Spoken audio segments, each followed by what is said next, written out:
Hello, welcome to White Birch Tarot and Astrology. This is a reading for the new moon partial solar eclipse in Virgo, which occurs on Sunday, September 21st at 3:54 p.m. in New York, in the U.S. Excuse me. There goes my voice. I'm going to try to explain this. There are so many things happening. I actually had to take notes in my phone because I thought I'm not going to remember all this. Excuse me for 1 second. I don't know why it's so stuffy in here. I sat down to do this. It was exactly 3:33 a.m. where I am. I'm going to start off with a quick quote from one of my favorite authors. I've been reading him, started reading him, I think I was like in my late 20s. Tom Robbins from the west coast of the U.S. He said, "If you need to visualize the soul, think of it as a cross between a wolf howl, a photon, and a dribble of dark molasses." Yeah. If you haven't read his books, they're very interesting, spiritual, and very funny. I love him. He passed away this year. I forget what the date was. Anyway, okay, stick to my... I think I pulled too many cards tonight. So the first part's going to be the astrology. If you're interested, if you want to skip to the cards, that's later, but... Okay, so we have a new moon. Here's the sun and the moon together at the last degree of Virgo. And this is the second new moon in Virgo. We had one on August 23rd at 0 degrees. That's very strange and important. And this new moon is opposite the Saturn-Neptune conjunction. They are conjunct, but they're in different signs. Neptune is at 0 degrees of Aries. Saturn is at 28 degrees of Pisces, which Neptune rules. And they're both retrograde. In fact, all the outer planets right now, except for Jupiter, are retrograde. And so I think this is very interesting that the sun and moon here at 29 degrees are exactly halfway between the 28 degrees of Pisces and the 0 degrees of Aries. They're right smack dab in the middle. Yeah, and we also have two grand trines. So we have a trine, which is positive. It means the energy flows very easily. They call it positive, but you know, sometimes when energy flows too easily, you can't stop it. There's that. So we have the sun and moon together at the last degree of Virgo. Virgo's ruled by Mercury. And there's Uranus, retrograde in Gemini. Uranus rules Aquarius. And Mercury rules both Gemini and Virgo. So there's a tie there. And this is, you know, innovative ideas and communications, sudden, interesting communications, new ideas coming in. Trining Pluto in Aquarius. Pluto rules Scorpio. And Pluto rules the subconscious. But it's in the sign of the collective consciousness. Saturn's in the sign of the collective unconscious. There's a lot of collective energy going on here. You can feel like things are out of your control, basically. And Virgo wants control. Virgo wants order and perfection and tidy, everything being tidy, you know, and getting things done. And this is not really the time when you're able to do that, I don't think, because it just feels bigger than you are. So, and we also have Mars squaring Pluto. Mars is at the tail end of Libra, where he's not come from. In fact, I wrote this in my phone, so I'll probably better just read that. And tomorrow we have the sun moving into Libra, which means the autumn equinox here in the northern hemisphere, and Mars moves into Scorpio. So let me just go to my notes because I wrote it down. I want to repeat myself. So we've been trying to make plans and get things cleaned up and make headway, but it's kind of like reality feels like a slippery eel in some ways because of this Saturn in Pisces, and then reality, you know, knocking up against this illusion energy. And this is our self-identity, our desires. We don't know what we want right now. This is Aries. Okay, so Neptune at the beginning of Aries is asking us to imagine what we desire and who we are and how what we desire shapes who we are. And yet it's retrograde. So our desires may feel unattainable. And there's also a lot of energy from the past being involved in shaping who we are, which of course makes sense because we are shaped by, you know, our past experience and relationships, but that can also feel kind of uncomfortable at times. And Saturn at the tail end of Pisces here is, where did I just lost my place? Is causing our dreams and our illusions to feel like they're hitting a brick wall. We can feel like we're never going to reach our dreams because there are too many obstacles in the way. And Saturn is definitely challenging us to decide where our dreams are practical and where they're not. And with Saturn retrograde, it can make our reality itself feel kind of unstable. So with this new moon partial solar eclipse opposing both Saturn, and especially Saturn, because Saturn's in Pisces, which is opposite Virgo, it can feel like we have a lot of obligations and responsibilities. The partial solar eclipse puts emphasis on something which is hiding from us, something that has to do with our health, perhaps, how we serve others, how we take care of ourselves, how we serve ourselves, and maybe even where we've taken on too much or where things feel too heavy with this Saturn here. And I've probably said this before, but this feels very karmic because we're closing out the end of the cycle. This is the last degree of the zodiac. Well, 29 degrees Pisces is. And then here's Neptune retrograde at the first degree of the zodiac. So this is about ending old responsibilities and about reviewing old lessons, because we have this mini grand trine here with these, idea signs, innovative, progressive energy here, hooking up with our subconscious, which is tapping into the collective consciousness. And then Uranus, which, brings in, which rules, co-ruler of Aquarius along with Saturn, bringing in new ideas and choices, bringing up choices, So they're all talking together. Now where was I? Let's see. So, and as I said, the next day, on the 22nd, the Sun and the Moon both move into Libra, and then they will be exactly opposite Neptune. So now our dreams and illusions connect to our relationships, which is Libra. So we ask ourselves which relationships are in balance, which ones are harmonious, and which ones do we need to let go of? Which ones can help us achieve our dreams, and which ones resonate with our true identity, which is Aries. And then the next day, as I said, Mars moves into Scorpio, which is ruled by Pluto. Mars has been in Libra, so there could have been a lot of energy around people-pleasing and trying to create harmony,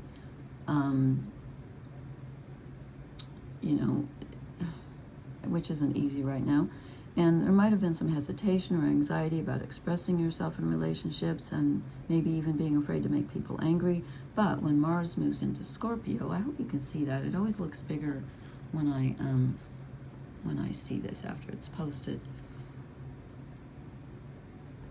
So where was I? When Mars moves into Scorpio, then he's forced to take a deeper dive into his feelings.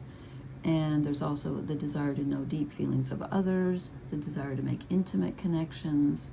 So in a way, Mars is now getting along better with Pluto because Pluto rules Scorpio, where Mars is moving into. But unfortunately, a square is an uncomfortable connection, and when he gets to 1 degree, he's going to be exactly squaring Pluto. So in the next couple days, we move out of people-pleasing and we take a deep dive into our unconscious desires, and when and where those don't fit with the collective, especially the collective unconscious and conscious. It's weird because Pluto rules the unconscious, but it's in the sign of the collective consciousness. So the collective consciousness is kind of expressing some unconscious shadow stuff right now, in case you haven't noticed. And that feels like it's running the show. And that's the feeling of all these outer planets being retrograde.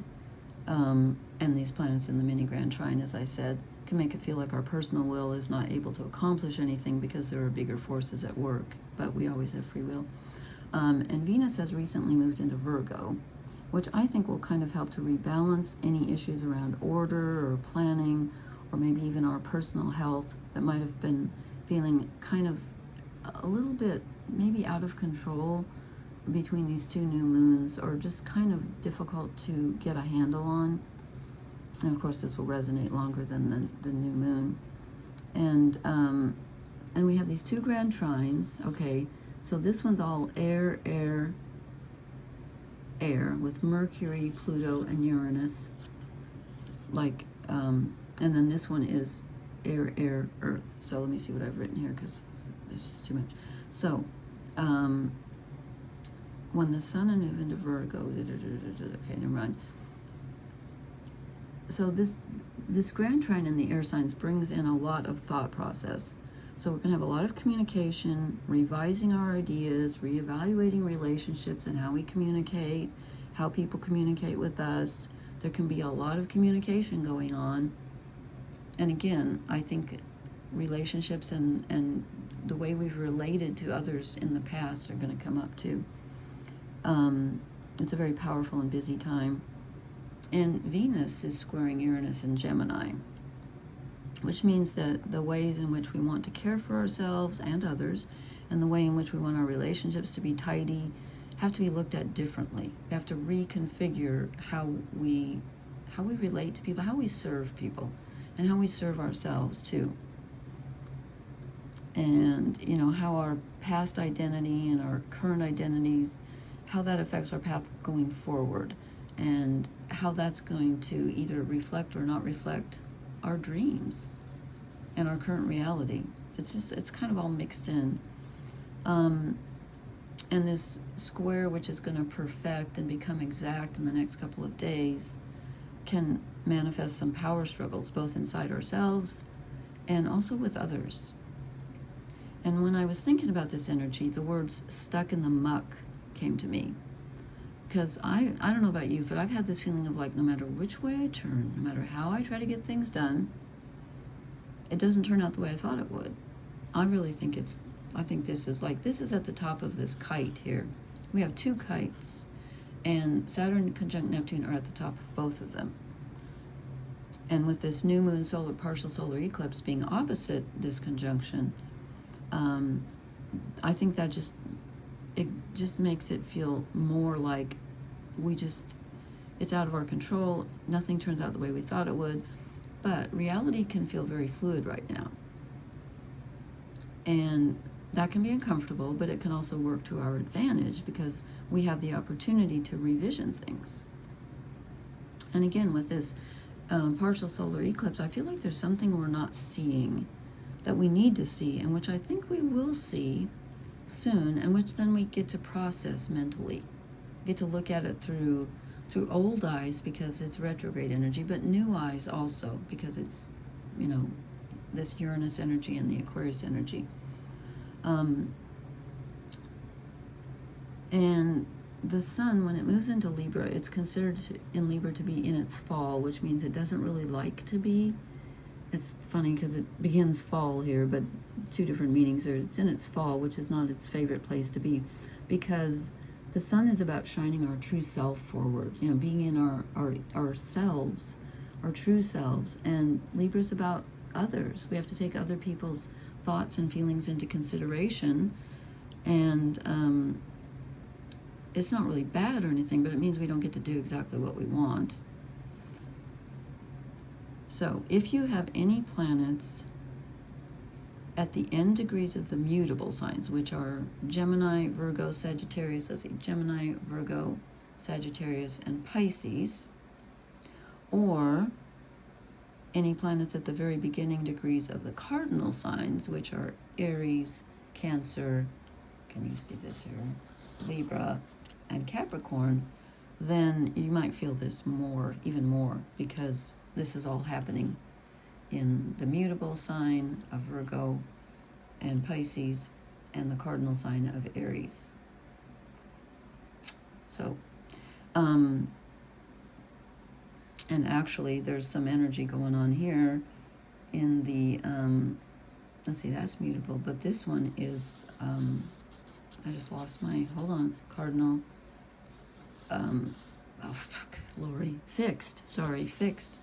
Pluto's in a fixed sign, so there's a little bit of fixed here, but we've got a lot of, and Mars is getting ready to move into a fixed sign, so it's kind of everybody. But again, if you have planets at the end of the mutable or beginning of the beginning of the cardinal, too much.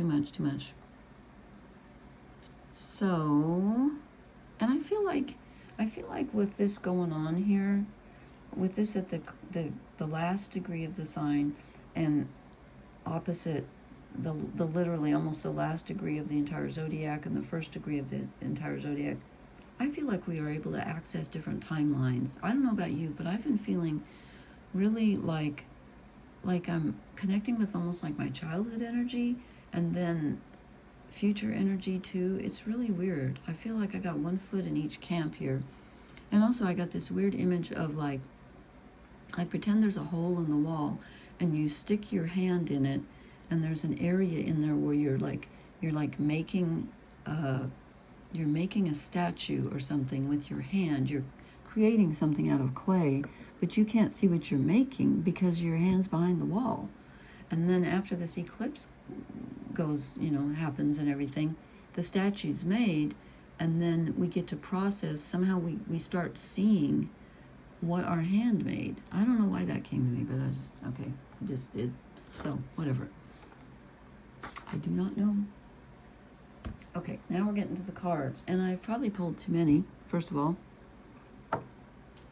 I did the Cross of Truth, and then I did the 4 cards for fire, earth, air, and water, which is, well, we'll talk about that when we get there.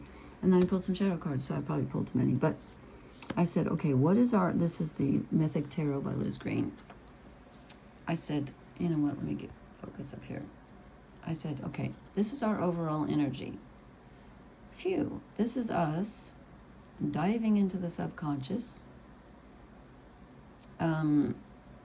That's probably the downloads from Pluto in the grand trine between the sun and the moon, and Pluto's part of this. So here we are, we're channeling unconscious energy, perhaps from the collective, which doesn't feel good right now, and partly from us, and partly from our childhoods, and that's Persephone with the pomegranate and the lilies. And it's interesting because she's going into the underworld, and on the autumn equinox here in the northern hemisphere, that's exactly what happens. That's the time of year when she went down, and we go into winter, and Demeter mourns, so her mother. So we're going down into some thought-provoking energy, okay? And then I said, what crosses us at this time? And I get the 7 of Swords. Now, this can mean 2 things, and I'm not sure which it means. Maybe I'll know by the end of this. It can mean that someone is being sneaky with us, or it can mean, I think it means more that we need to withdraw. No fighting, no conflict. We need to, I'm not saying not to have boundaries, but we need to save your resources for yourself and put them where other people can't find them. Keep your thoughts to yourself. Not totally, I'm not saying totally, but just be careful. Like, the word careful keeps coming to me. And I mean that in both ways. Being careful, like being cautious, and also being full of care for yourself and for others. Okay, then I said, what are we moving away from? And I get the King of Cups. And tonight I'm feeling like this is telling us that the King of Cups, especially in this deck, can be the wounded healer. Not Chiron exactly, but he's been through a lot. He's healed himself. And I think that's Apollo, yeah, with his lyre. And he's in control of his emotional energy, but he's also trying to control others. Not control exactly, but heal them and help them. And we're kind of moving out of that. I think it's telling us, just don't try to do too much. Make sure you take care of yourself. Don't get exhausted with that. And then I said, what are we moving toward? And we get the 3 of Cups. And this can be something initially achieved, but it can also be other people helping us. A group effort. And not a large group, but a small group. People that you trust. Okay, so I think this is time to maybe stop trying to control everyone else's emotions and fix everyone, and let other people help you. It's time to move into more group energy. And again, not like everyone, but just the people that you trust, a small group. And then I said, what is the basis of this whole, what's the foundation of this partial solar eclipse? It's something to do with our desires and us getting in touch with our desires on a very real but inner level as well. So we channel our inner desires, which is the high priestess going down. And then we have to think about, how do I manifest this in the world? What action do I take? We don't know what action to take right now. But that's the foundation of this whole thing. What do I really want to do? What do I really desire? Who am I? Self-identity. And then I said, what blesses us? And I get the Hermit, which is Virgo energy. And it's telling us, you know, we've gotten a lot of Hermit energy lately. We've had a lot of Virgo stuff going on. 2 new moons in Virgo in one month. Anyway, 2 eclipses. 3 actually, but counting the solar one that was in, what was it in? Pisces, of course. Okay, so what blesses us is to go within. Again, there's, you know, Persephone going down into the underworld. We're not done processing. It's not so much a time of action, it's a time of processing feelings, thoughts, emotions, past actions, past relationships. Then we get in touch with, it's not time to act yet. We get in touch with what we want and who we are by taking this time out. Lots of processing going on. I thought there'd be more swords, to be honest with you. There are in this. Okay, then I did the 4, this line here. I did the earth. Hold on, I always get them mixed up. Fire. I pretend like, okay, like the first sign of the zodiac is fire, then it's earth, then it's air, then it's water. So this is the fire energy. Fire is our desires, actions, spirituality, and I get the 6 of Swords. So what do we feel like doing? What do we desire doing? Well, we kind of want to run away. We want to get out of this energy, I think, because it's intense and there's a lot of responsibility. And I think we want something different, but we just don't know what it is. But there's a feeling of, I'm done because of all this, you know, the end of Pisces. I'm sorry, yeah, the end, Saturn at the end of Pisces, and this eclipse at the end of Virgo. Oh, and I wanted to point out that I wish this had an Aries rising, because if I hold it, this isn't going to work. Okay, Aries is the first sign of the zodiac. The first 6 signs of the zodiac, which ends with Virgo, is our personal self. It's us forming our personal identity. When we get to Virgo, it's like, okay, I'm kind of done creating myself. When we step into the 7th house, which Libra rules, that's when we move into the outer world. All the last 6 houses, Libra through Pisces, is about us interacting with the outer world. The first 6 houses are us creating ourselves. So, where was I going with that? I think our desire is we're moving out of the Virgo energy. I think we're ready we feel like we want to step into a new phase of our life. We're different. And now we want to say, okay, how do I move this forward and express it in the world? There's a desire to move on, leave something behind, and we see new horizons. Okay, then I said, so earth energy, this would be our bodies, our health, our personal environment, where we live, what we have to work with, our finances, on a very real level. How are we feeling about that? We want to create. We want to, these are both about movement.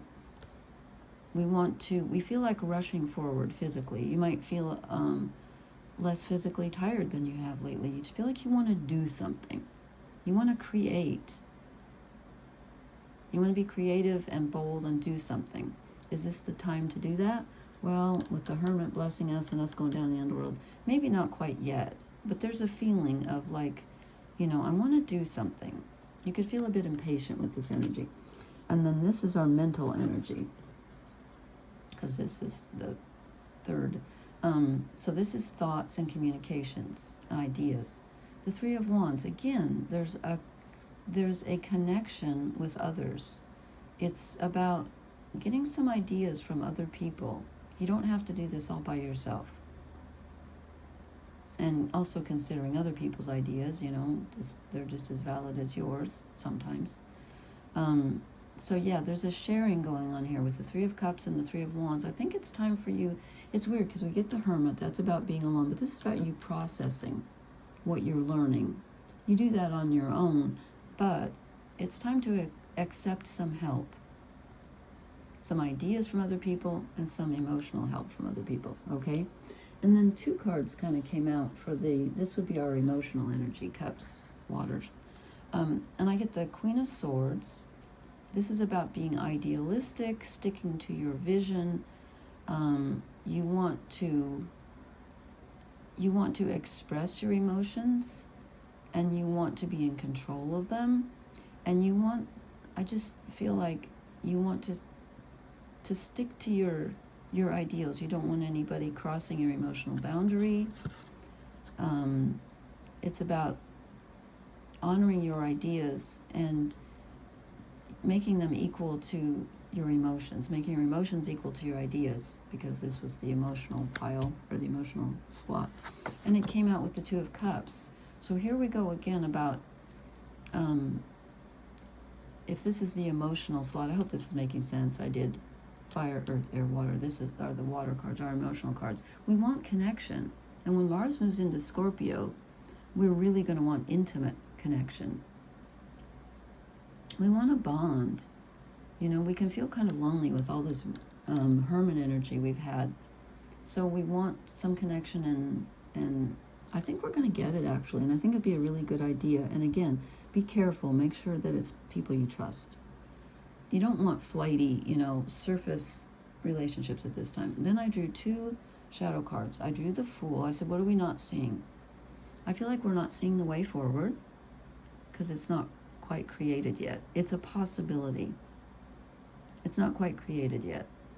It's a wolf howl, a photon, and a dribble of dark molasses, as Tom Robbins said. And so we're not seeing the possibilities because I don't think we're ready to act on them yet. But they will come. I think they're coming shortly. But we're not seeing the road ahead. He's like, well, now what? I know I want to start a new phase of my life, but we're just stopped. And then I get the 8 of Pentacles also as a shadow card. So we're not seeing what we've built up so far.